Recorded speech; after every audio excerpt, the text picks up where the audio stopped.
I've been hiding up in the office the whole time. The last 4 years. No. She's in the closet again. Back. Hey. Steve misses those days. Good to see you. How are you? I'm Steve. I'm Jenny. Good to see you, Jim. Or Jenny slash Jennifer Jen. Yeah.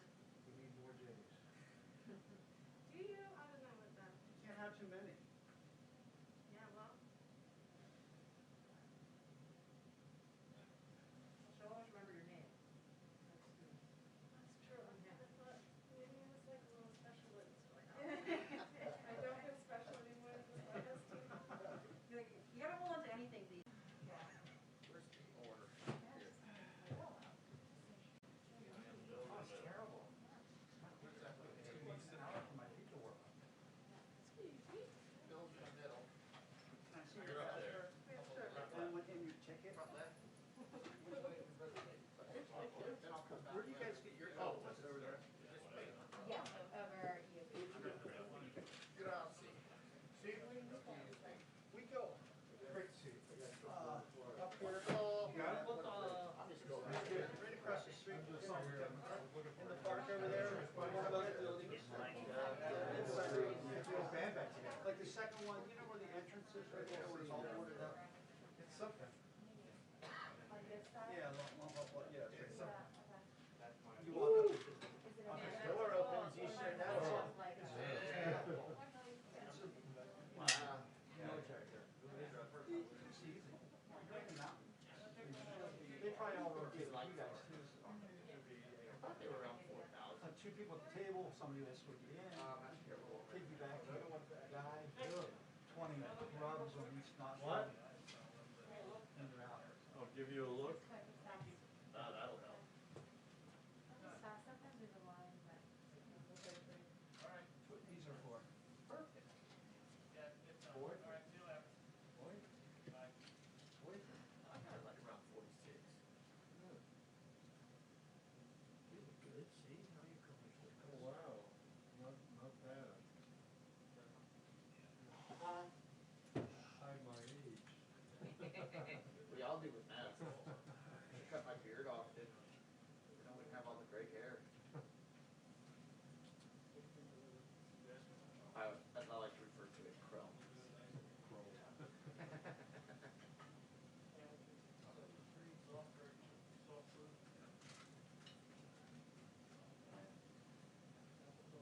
Yeah, you know, wait, but applesauce.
2-minute warning for the press briefing, 2-minute warning for the press briefing, thank you. Getting out of here a Cutting little it early. close. Just great. Oh, really? Yeah. Oh, you mean? Well, it's not too bad. See, before you had to fight your way Right, through, yeah, now I true. get a chance, Those days are over. I just want to warn Yeah, you you can that still the fight. mic is live and hot, so be Always. careful. Always. Be careful.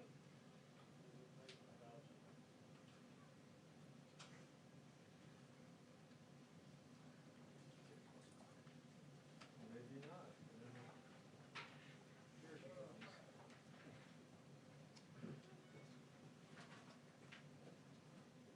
Nancy, right here.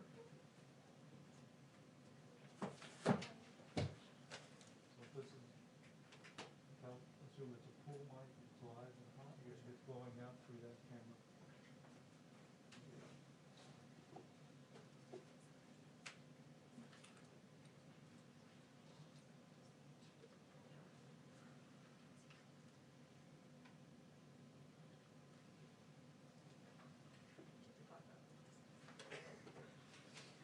Very exciting.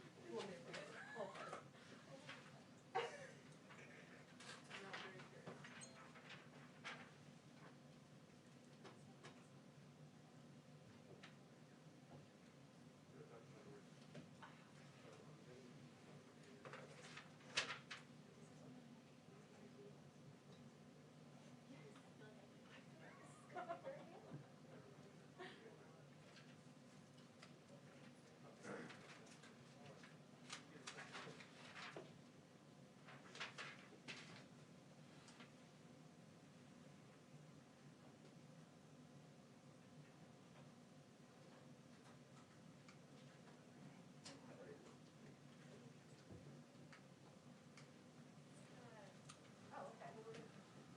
Hi, everyone. Good morning. Early morning briefing. We'll see how this goes. You guys can give feedback on the time of day. Okay. I have several announcements for you today. To begin, I know many of you and the American people are interested in the news coming from Johnson & Johnson's trial data. The president is encouraged by positive data on a potential new vaccine. He also knows that this is just new data, and now is the time for the FDA to do its job of evaluating the safety and efficacy of the vaccine. In the meantime, he continues to urge all Americans to mask up and follow public health guidelines until it's their turn to get vaccinated. Now, I know there may be a lot of questions you have for us about the trial data or Johnson & Johnson. I'm here to tell you that I'm not going to get ahead of the experts who you will all get to hear from in the next hour in our public health briefing from the COVID response team. They will discuss this more with you and what everything means then. At Wednesday's briefing, I also shared some of the engagement and outreach the White House is doing to move forward the American Rescue Plan. From the President and the Vice President on down, that work has continued and accelerated.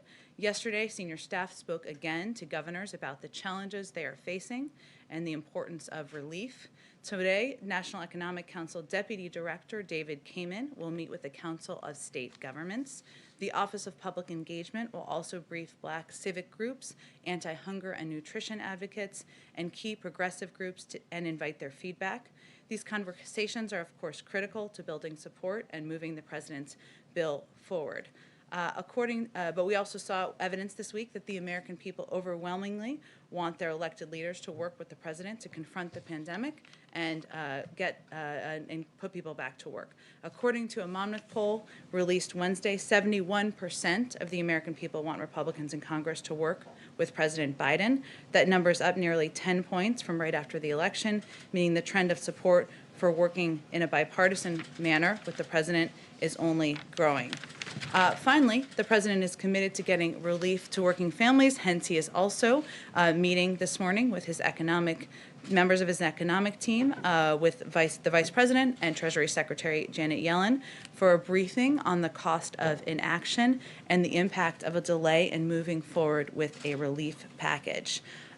Millions of Americans don't have enough food to eat, and millions more have lost their jobs.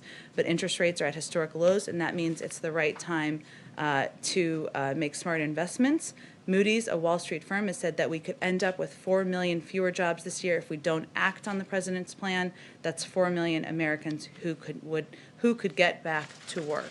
And I'm sure they will discuss all of that at their briefing later this morning. Last thing, we are venturing to provide a week ahead to all of you, or return to providing a week ahead to all of you.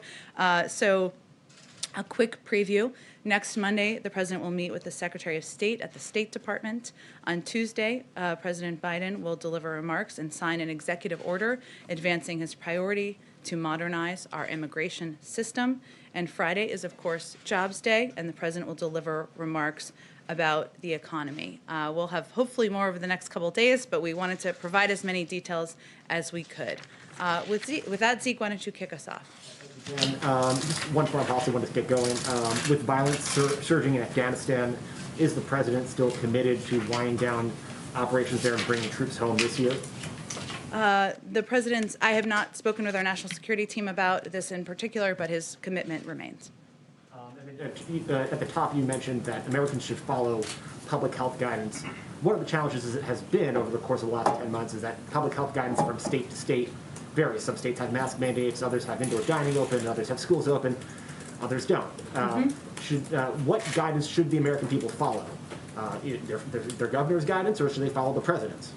Well, first, what we're venturing to do is provide more concrete guidance from the federal government, from the CDC, from health and medical experts on the important steps all of the American people can take to keep themselves safe. That includes the importance of mask wearing, of course, and how vital that is to keeping us safe. It also includes the importance of hand washing, of restricting travel. These are all guidelines that have come in recent days and weeks, I should say, from the President of the United States and from our medical and health experts. But in addition, as we discussed yesterday, there are guidelines including the safe reopening of schools that he signed an executive order on, directing both the Department of Education and HHS and the CDC, I should say, I'm sorry, to produce those guidelines to give more specific advice and markers to states and local school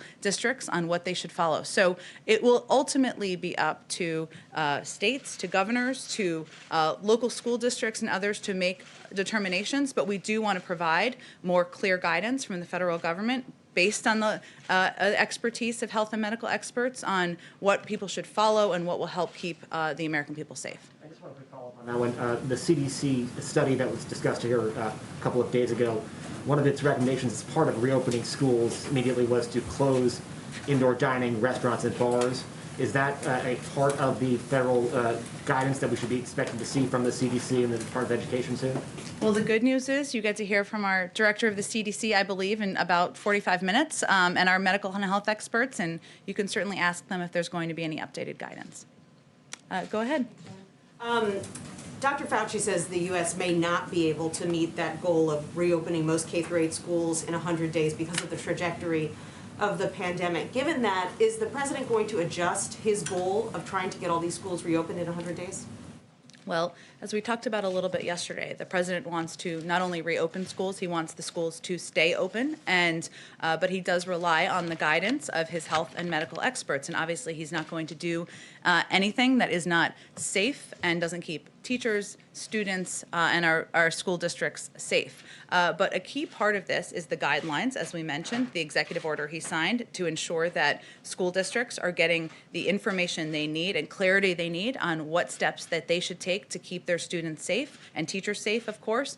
But it is also funding, and we've talked about this quite a bit in here. And the American Rescue Plan is pivotal for a number of reasons, including ensuring that Americans have food on the table, including that we can get shots into the arms of people across the country, but also that school districts, especially public schools, have the funding they need to take steps on everything from ventilation to PPE to testing. And the longer that's delayed, the harder it's going to be to meet that goal.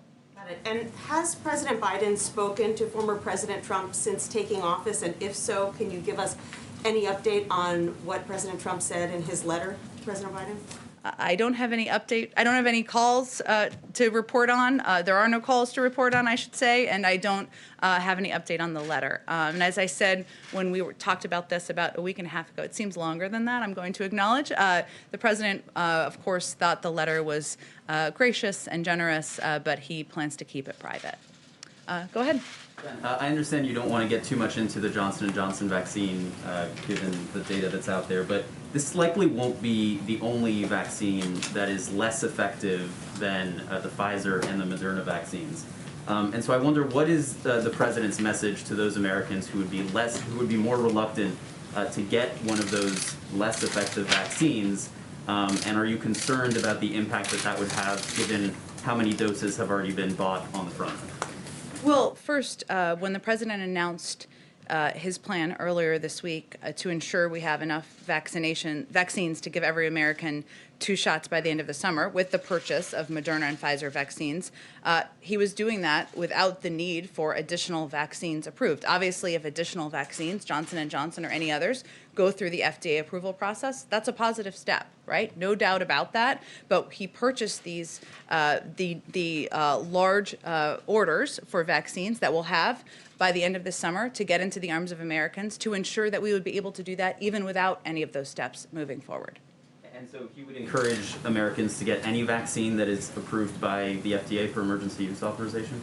Well, again, we're not going to get ahead of the FDA. I'm not suggesting you're asking that, but we'll rely on our health and medical experts to advise if there are additional vaccines, if and when, I'll be optimistic, that are approved by the FDA and how that will impact our vaccine distribution plan. And secondly, on the coronavirus relief bill, in his first month in office, President Obama traveled to a number of key states to drum up support for the Recovery Act. Does President Biden have any plans to do something similar to drum up support for his $1.9 trillion coronavirus relief bill?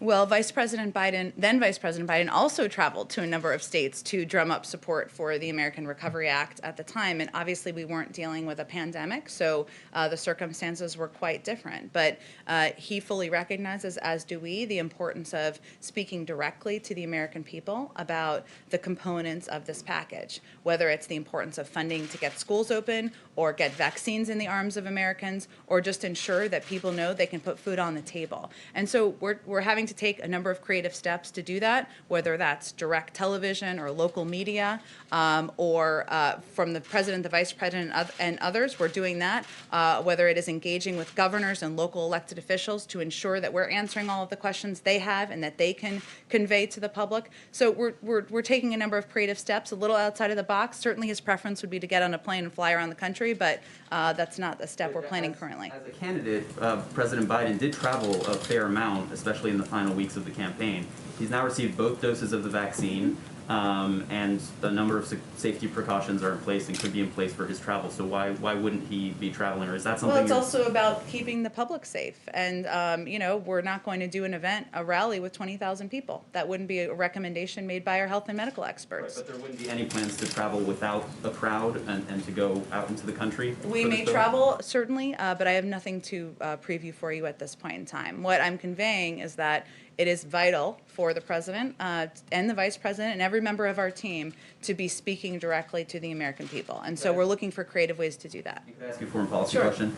After Alexei Navalny was poisoned last summer, then candidate Biden said there was no doubt that the Kremlin was responsible for his poisoning, and he vowed to, quote, hold the Putin regime accountable. This week you told us that the president conveyed his concerns to President Putin, but he hasn't yet taken any action to hold Russia accountable. So I wonder, does President Biden hold President Putin directly responsible for the poisoning of Alexei Navalny? And if so, why hasn't he yet taken sanctions action to punish Russia for its actions? Well, first, the president spoke with President Putin earlier this week, as you know, and he did not hold back in his concerns about a number of the actions of the Kremlin and of the Russian government. But there is a review underway that we have spoken about a bit in here by our national security team, and we'll let that review carry forward. That includes the SolarWinds breach. It includes the poisoning of Alexei Navalny. It includes the I'm kind of losing my thought here, but it includes a number of steps, a number of concerning actions they've taken. We want that review to carry forward and to be completed, and the president always reserves the right to respond in the manner of his choosing and at the time of his choosing. Does he hold President Putin responsible for the attempted assassination of Alexei Navalny? We're going to let the review carry forward, and then I'm sure we'll have more to say about it at that point in time. Go ahead. Thank you, Jen. The New York Attorney General released a report yesterday saying that the state had undercounted the number of COVID deaths by as much as 50% in nursing homes. Would President Biden support a federal investigation into what happened in Governor Andrew Cuomo's role? I've seen those reports. I would say any investigation, I would point you to the Department of Justice. Does the White House think that it should be looked into further? Again, any investigation would be led by the Department of Justice. We're in a new age. They're independent, and they will determine what paths they take moving forward. Okay, on immigration, I know you said yesterday that it was never 100% that today was going to be Immigration Day, that it was just an early draft and things changed. But can you help us understand what exactly changed and why it's taking a little bit longer for these executive orders and actions on immigration to execute? Sure. It's of course been widely reported that the president is planning to announce his task force, or now plans to announce his launch of a task force on reunifying families and children, something that is he's personally committed to, his wife, Dr. Biden, is personally committed to and invested in, and he will plan to make that announcement next Tuesday. The task force will be led by Secretary of Homeland Security once he's confirmed, Ali Mayorkas, and we had planned to sign that executive order today, or at the end of this week, I should say. Early plans sometimes do change, and that was a draft plan, which those change many times, I can assure you, from sitting through many scheduling meetings. But we had planned to do it this week because we'd hoped that Ali Mayorkas would be confirmed by the end of this week, but because of the filibuster of his nomination, we expect him to be confirmed on Monday evening, and therefore the president will sign it on Tuesday, and then Secretary Mayorkas will be overseeing that moving forward. Okay, one more question, a foreign one. Can you give us just a little bit more of a timeline in terms of how much longer you think it will take for the White House to engage with Iran on its nuclear program? Because you had one of Iran's top diplomats saying yesterday that it believes the window is closing. Well, I'm not going to give a timeline on it. Obviously, it requires Iran complying with the requirements of the nuclear deal. We've said previously, but I will reiterate here, that the president also sees it as an opportunity to build on the plan from there, and I apologize, I just want to make sure I give you the exact language. He believes that through follow-on diplomacy, the U.S. should seek to lengthen and strengthen these nuclear constraints and address other issues of concern, including Iran's ballistic missiles program and its regional activity. But again, Iran must resume compliance with the significant nuclear constraints under the deal. Now, he's also talked about, and thematically we've talked about, how working with our partners and allies, including the Europeans, members of the P5+1, is pivotal to any engagement moving forward, of course, including on what the future of the Iran nuclear deal is. Thank you, Jen. Just a follow-up on Iran. Would the president consider meeting with his Iranian counterpart, Hossein Rouhani, and maybe following President Obama's example, for a starter, have a telephone conversation with him? I think we're getting a little bit ahead of where we are in the process. Again, the first step here is for Iran to comply with the significant nuclear constraints under the. I'm certain we will continue to discuss this issue in here and at the State Department and other parts of government. Go ahead. Steve Holland. Oh, hi. I didn't even recognize you with your mask for a second. Just to follow up on Jeremy's question, Yes. Did President Biden specifically call on President Putin to release Alexei Navalny? Yes, as we have publicly, as our team has repeatedly called for through the course of the last several weeks. In terms of the specifics of the conversation, I don't have any more details for you on that. We don't know what Putin said, or did he make any promises?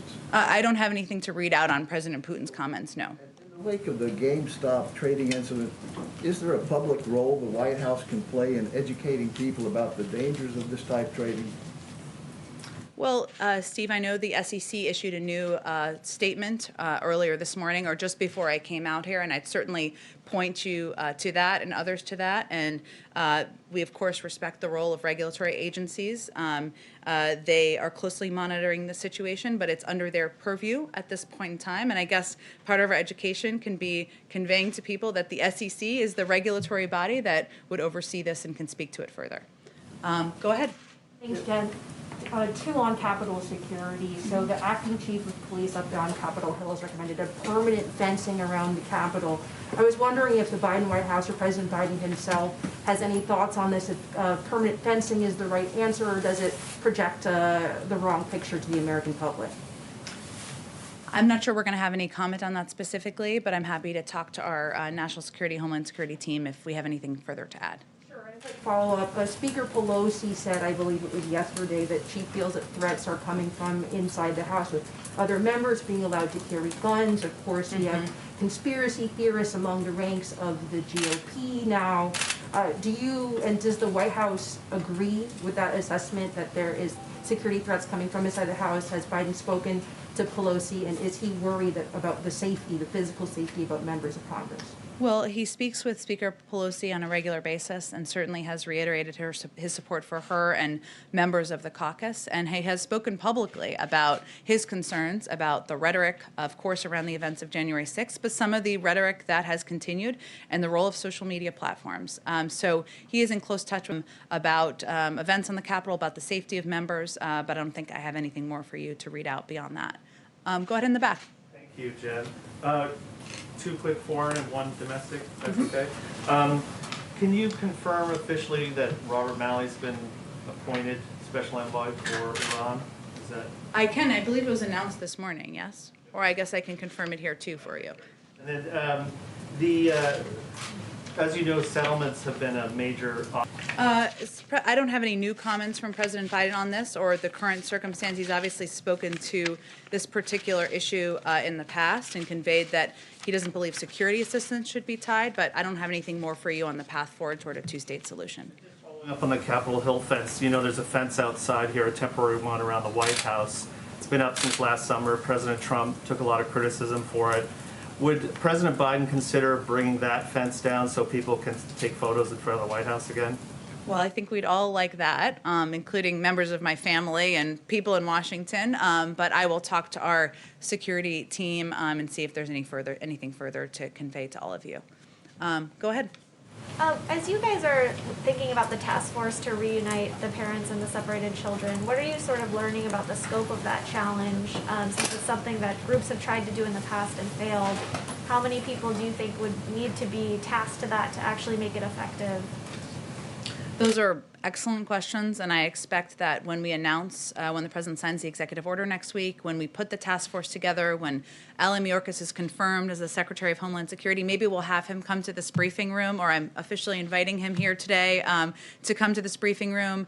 But, you know, there's no question that we recognize this is going to be incredibly challenging, that there will be a lot of work to be done, that is why this will be a priority. It's not only a priority for the President, but will be a priority for Secretary Mayorkas. But I will leave it to him and to others at the Department of Homeland Security to outline and preview for you the path forward.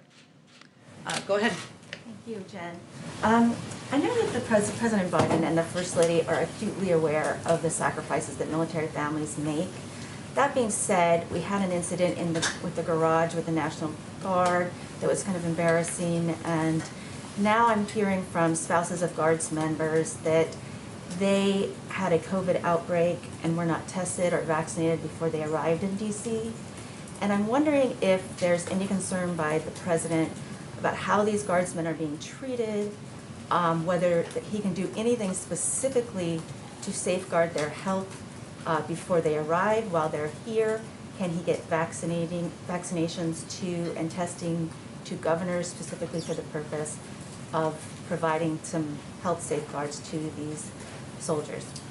Well, as you noted at the role of the National Guard, and I've spoken to the President about this directly, and the incredible sacrifices they make is something that is personal to him, given his family connection to the National Guard.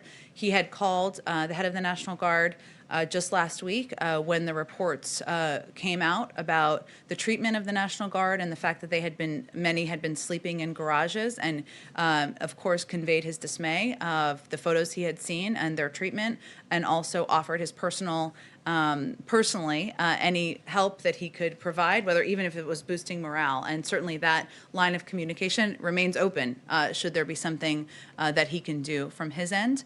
In terms of specific prioritization of the vaccine, I would point you to the Department of Defense and leaders over there to speak to that more specifically. Okay, one follow-up to that.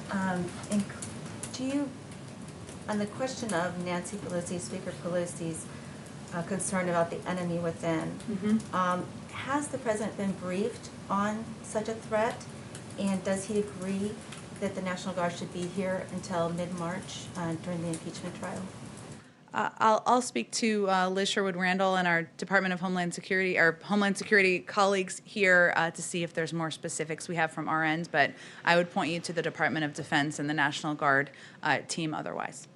Question is on print cooler from another reporter from WUSA. The reporter asks, I've learned that the IRS employees nationwide are having telework suspended. They're all being called back into the office. This despite an OMB directive issued Tuesday ordering federal agencies to only allow 25% capacity in federal buildings.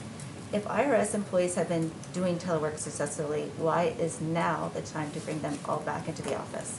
Is that safe? I would point you to the Department of Treasury where the IRS is located for any further comment. Oh, sorry, I'll come to you next too. Jen, just on the Defense Production Act, you've been asked a few times in these briefings about any specific instances of the Defense Production Act being used. Yesterday, the Chief of Staff, Ron Klain, suggested that it was being used as it relates to the production of N95 masks. Is there anything specific you can tell us on that, or any other companies or products where the Defense Production Act is being used now? Well, we're not going to get into specific companies. Obviously, there are procurement processes here, but also that take place at federal agencies, but also we're still early in the process. It was invoked just last week, but I can give you more specific detail in terms of how we plan to use it on vaccine supply. I think one of the, also the products that Ron Klain spoke about was low dead space syringes, which are the key to getting the 6th dose out of the Pfizer vial. Pivotal in getting more vaccines out into the public. N95 masks, isolation gowns, nitro gloves, again, safety and keeping people safe from infection, pipette tips and high absorbency foam swabs for testing, and then lipid nanoparticles, which are key to the mRNA vaccine, and bioreactor bags, which is what the vaccine is mass produced in. So as you can tell, a lot of this is materials that will help ensure that the vaccine can be used by vaccinators and transported in some cases to vaccine locations. So there's several components of it and very specific materials that we're focused on. And then at the National Security Agency, Michael Ellis, a Trump political appointee, was installed as the general counsel, which is a career position, as you know. Are you guys considering reviewing that decision or attempting to remove Michael Ellis from his position as general counsel of the NSA? I don't have anything new for you on that other than I don't have any personnel announcements. Certainly we're reviewing personnel across government, including political appointees, most of whom have left, but I don't have anything new on any decisions there. Go ahead. Oh wait, I promised you. Go ahead. Thanks, Jen. FEMA has requested active duty troops be used at vaccination centers when they get stood up across the country. Does the White House support that request? I did ask our team about this. You or someone else may have asked about this the other day, and I think I have something on it here. One moment.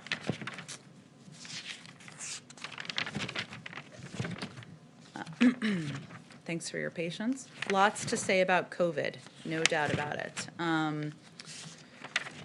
So, let's see.